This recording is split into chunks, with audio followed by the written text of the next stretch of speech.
दोस्तों, स्वागत है आपका मेरे YouTube चैनल इंग्लिश बाबू पर। और आज मैं फिर हाजिर हूँ आपके साथ एक नई स्टोरी लेकर। और दोस्तों, आज जो स्टोरी मैं आपके लिए लेकर आया हूँ ये एक मॉरल स्टोरी है और बहुत ही मज़ेदार अच्छी कहानी है। कहानी सुनने में आपको मज़ा आएगा। उसके अलावा दोस्तों, आज की इस कहानी में आपको कुछ नए शब्द मिलेंगे, नए इंग्लिश के वर्ड मीनिंग सीखने को मिलेंगे, उनकी करेक्ट प्रोनाउंसिएशन के बारे में पता चलेगा और हमेशा की तरह जो इसका ग्रामर का पार्ट है उसे डिटेल में कवर करेंगे, तो एक एक स्ट्रक्चर को आप बड़ी आसानी से सीख पाएंगे। तो चलिए दोस्तों, आज की इस कहानी को हम शुरू करते हैं और सबसे पहले कहानी का टाइटल देखते हैं। कहानी का टाइटल है द ग्रीडी माउस। क्या मतलब हुआ दोस्तों? ग्रीडी एडजेक्टिव है जिसका अर्थ होता है लालची, और माउस मतलब चूहा। लालची चूहा। तो दोस्तों, ये आज की इस कहानी का टाइटल है, शीर्षक है। और अब मैं इसे पढ़ना शुरू करता हूँ। आपसे रिक्वेस्ट है कि आप कहानी को बिल्कुल ध्यान से सुने। यदि आज की कहानी में आपको कोई भी नया वर्ड या फिर नया स्ट्रक्चर मिले तो आप उसको नोट करें, और यदि कहानी अच्छी लगे तो लाइक भी ज़रूर करें। तो चलिए इसको शुरू करते हैं।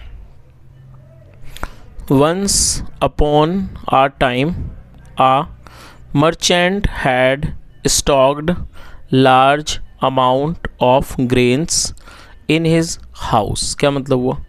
Once upon a time का मतलब होता है एक समय की बात है। A merchant had stocked। दोस्तों, ये जो वाक्य है ये पास्ट परफेक्ट का वाक्य है। पास्ट परफेक्ट मतलब पास्ट में क्रिया का पूरा होना, जहाँ पर हेड के साथ वर्ब की थर्ड फॉर्म लगाई जाती है। स्टॉक का अर्थ होता है किसी चीज़ का इकट्ठा करके रखना, भंडार करना। क्या अर्थ हुआ कि एक समय की बात है, एक व्यापारी ने had stocked a large amount of grains, मतलब कि ग्रेन्स मतलब कि अनाज की एक बड़ी मात्रा का उसने भंडार किया था, इकट्ठा किया था इन हिज हाउस, अपने घर में। वन नाइट, एक रात, a hungry mouse roaming in the store room, जो एक भूखा चूहा था, रोमिंग जो घूम रहा था, इन the store room, store room के अंदर, स्मेल्ट उसने सूंघ लिया। और दोस्तों, ये पास्ट का वाक्य है जहाँ पर सेकंड फॉर्म लगाई जाती है पास्ट इंडेफिनिट में। स्मेल्ट उसने सूंघा, एंड सॉ और देखा, दोज ह्यूज बास्केट्स, ह्यूज मतलब बड़ी, उन बड़ी बड़ी टोकरियों को देखा, फुल ऑफ ग्रेन्स जो कि अनाज से भरी हुई थी, अनाज से भरी हुई टोकरियों को देखा। तो पूरी लाइन का क्या अर्थ निकला कि एक रात एक भूखा चूहा जो स्टोर रूम में घूम रहा था उसने सूंघा, एंड सो और देखा, those huge basket full of grains मतलब उसने अनाज के दानों से भरी हुई बड़ी बड़ी टोकरियों को देखा। The mouse got very tempted. दोस्तों, टेम्पटेड का मतलब होता है किसी चीज़ का लालच हो जाना, और ये एडजेक्टिव है। और जब हम किसी एडजेक्टिव को वर्ब बनाएंगे तो एक सपोर्टिंग वर्ब का यूज़ करना होता है, जिसके लिए यहाँ पर गेट का यूज़ किया गया, और ये पास्ट का वाक्य है तो गेट की सेकंड फॉर्म लगाई गई है।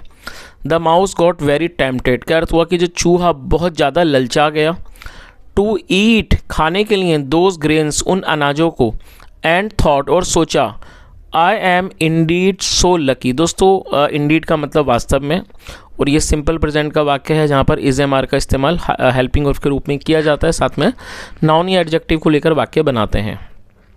उसने क्या सोचा? I am Indeed so lucky, मैं वास्तव में बहुत ज़्यादा भाग्यशाली हूँ। If I eat a little of these grains daily, यदि मैं, if I eat a little of these grains daily, यदि मैं प्रतिदिन रोज़ इन अनाजों में से थोड़ा भी खाता हूँ,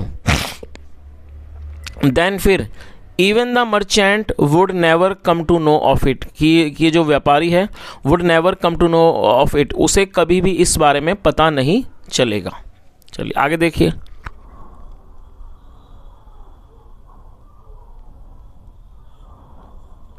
हैंस का मतलब इसलिए, whenever the mouse felt hungry, he started making holes in the grain baskets and ate out whatever grains fell on the floor। क्या अर्थ हुआ? hence मतलब कि इसलिए।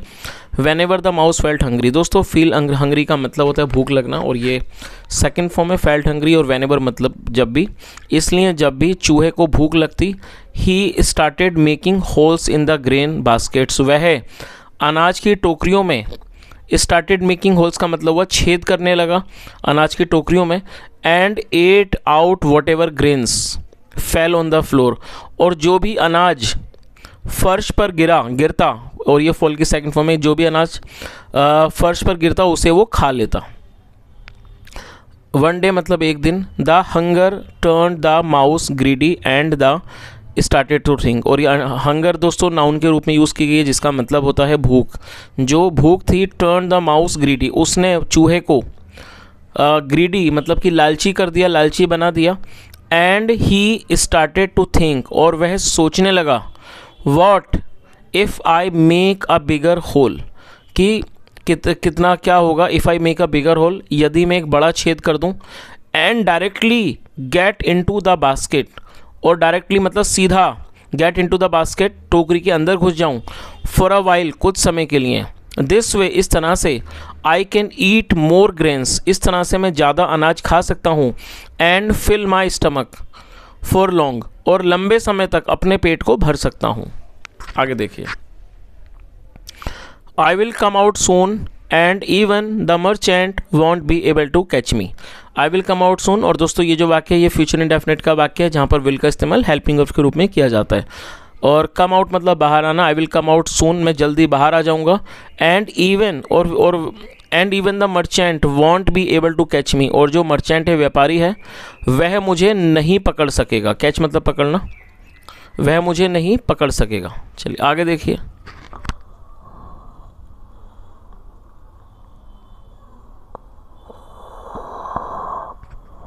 The greedy mouse was very excited with his idea, और दोस्तों excited का मतलब उत्साहित होना, और ये सिंपल पास्ट का ही वाक्य है।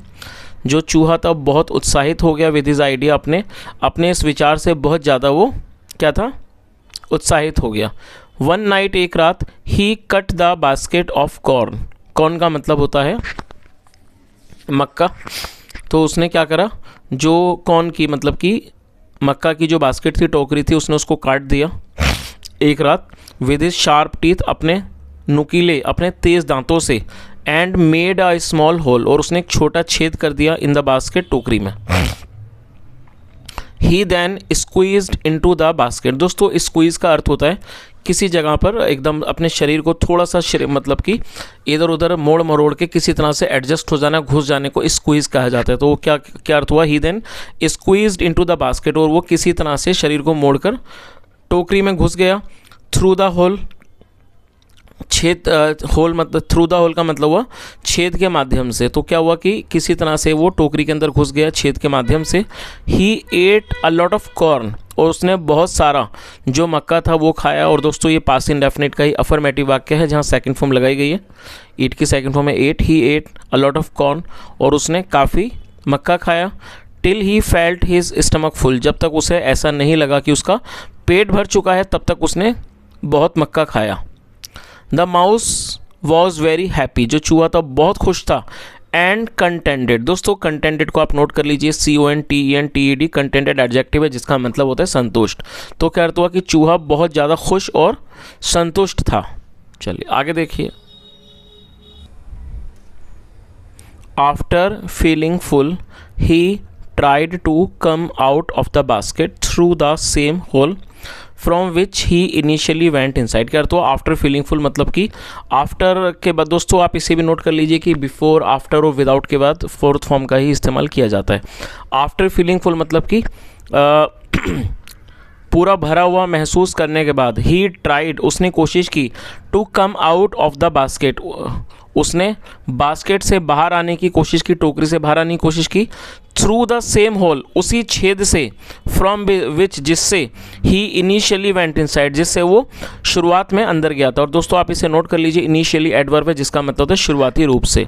तो पूरी लाइन का क्या अर्थ हुआ कि उसने बास्केट से छेद के माध्यम से बाहर आने की कोशिश की, उसी छेद से जिससे वो शुरुआत में अंदर गया था। बट नाउ, लेकिन अब। ही फाउंड हिमसेल्फ स्टक, लेकिन अब उसने अपने आप को फंसा हुआ पाया। और दोस्तों ये फाइंड की सेकंड फॉर्म है। फाइंड मतलब पाना, सेकंड फॉर्म फाउंड, और स्टक को एडजेक्टिव के तौर पर प्रयोग किया गया, फंसा हुआ।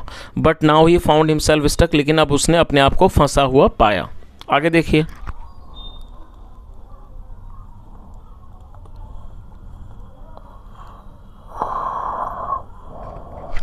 The mouse again try to twist and turn himself, जो चूहा था उसने दोबारा से कोशिश की टू ट्विस्ट, मुड़ने की, एंड टर्न करने की, अपने आप को मोड़ने की, बट ही फेल्ड, लेकिन वह विफल हो गया।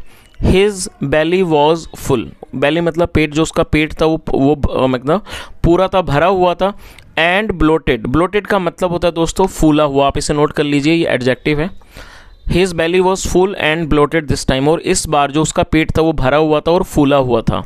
सो इसलिए ही कुड नॉट श्रिंक, वो क्या हुआ, श्रिंक मतलब सिकुड़ना, वो सिकुड़ नहीं सका, एंड स्क्वीज हिमसेल्फ, और अपने आप को वो मतलब कि स्क्वीज नहीं कर पाया, to come out of the hole, छेद से बाहर आने के लिए। चलिए आगे देखिए। In panic and fear the mouse started to cry, दोस्तों पैनिक का मतलब होता है अचानक आया हुआ कोई भी खतरा, और फियर एक नाउन है जिसका मतलब डर, मतलब कि क्या अर्थ हुआ कि डर, मतलब कि डर और खतरे से the mouse started to cry, जो चूहा था वो रोने लगा। ही फियर्ड, और दोस्तों यहाँ भी फियर को, फियर नाउन है साथ में वर्ब भी है, तो इसको यहाँ वर्ब के रूप में प्रयोग किया गया, सेकंड फॉर्म में फियर्ड। ही फियर्ड, उसको डर था, एंड थॉट, और उसने सोचा, ओ गॉड, ओ मतलब कि ईश्वर, the merchant would see and kill me, कि जो व्यापारी है वो मुझे देख लेगा और मुझको मार देगा। द नेक्स्ट मॉर्निंग, अगली सुबह, please save me oh Lord, ईश्वर कृपया मुझे बचाइए।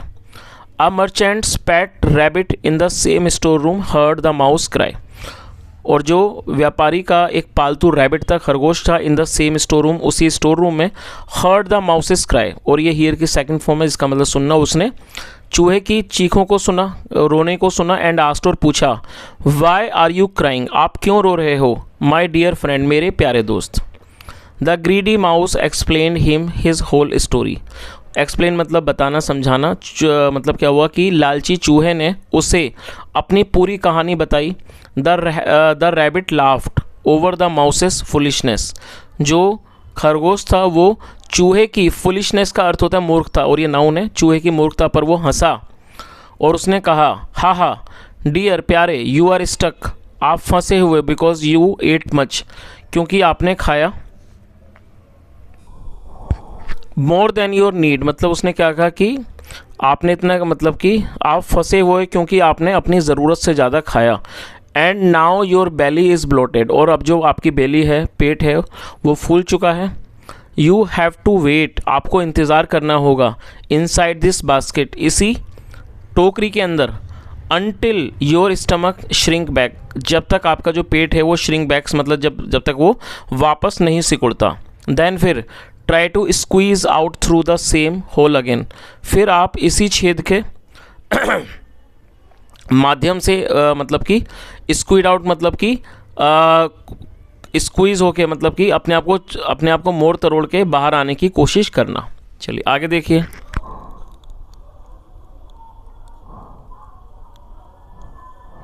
The mouse obeyed the rabbit, obey का मतलब बात मानना, आगे का पालन करना, सेकंड फॉर्म ओबेड, चूहा था उसने खरगोश की बात मानी। And slept inside the corn basket, और ये स्लीप की सेकंड फॉर्म है, स्लीप मतलब सोना, second form slept, and slept inside the corn basket, और वो मक्के की टोकरी के में सो गया, दैट नाइट, उस रात। पूरी लाइन का क्या अर्थ हुआ कि चूहे ने खरगोश की बात मानी और वो उस रात मक्का की टोकरी में सो गया। वैन ही वोकअप, जब वह जागा, और दोस्तों ये वेकअप की सेकंड फॉर्म है वोकअप, वैन ही वोकअप, जब वो जागा। हिज बेली हैड श्रंक, जो उसका पेट था, हैड श्रंक, और दोस्तों ये श्रिंक की थर्ड फॉर्म है, श्रंक मतलब सिकुड़ना, उसका जो पेट था वो सिकुड़ चुका था। बट लेकिन अगेन दोबारा, the mouse felt very hungry, जो चूहा था उसे बहुत भूख लगी, एंड बिकेम ग्रीडी, और वो फिर लालची हो गया, और ये बिकम की सेकंड फॉर्म बिकेम, और वो लालची हो गया। आगे देखिए।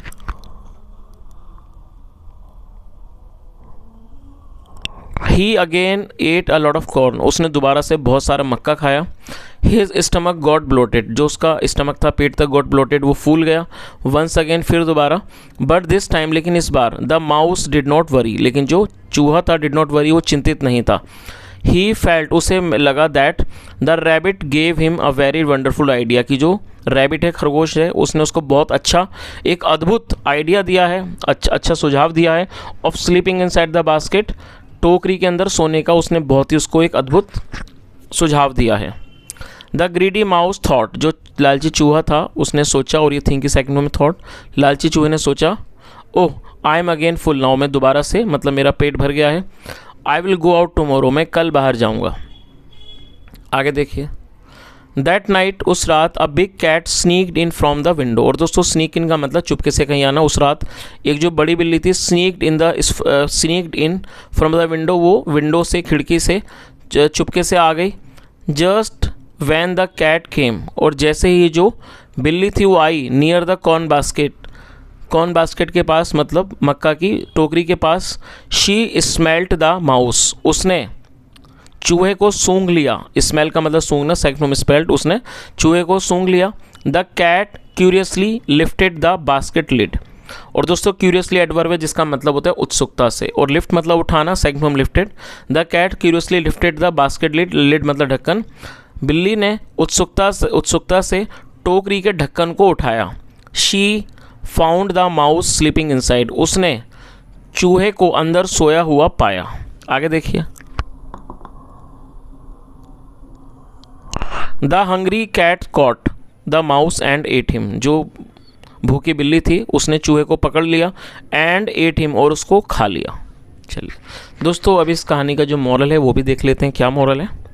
Grid more than our need always lands to unwanted disasters. क्या अर्थ हुआ कि जो लालच है, मोर देन आर नीड मतलब अपनी आवश्यकता से जो अधिक का लालच होता है, always lands to unwanted disasters, वो हमेशा ही हमें अनचाहे मुसीबतों में डालता है।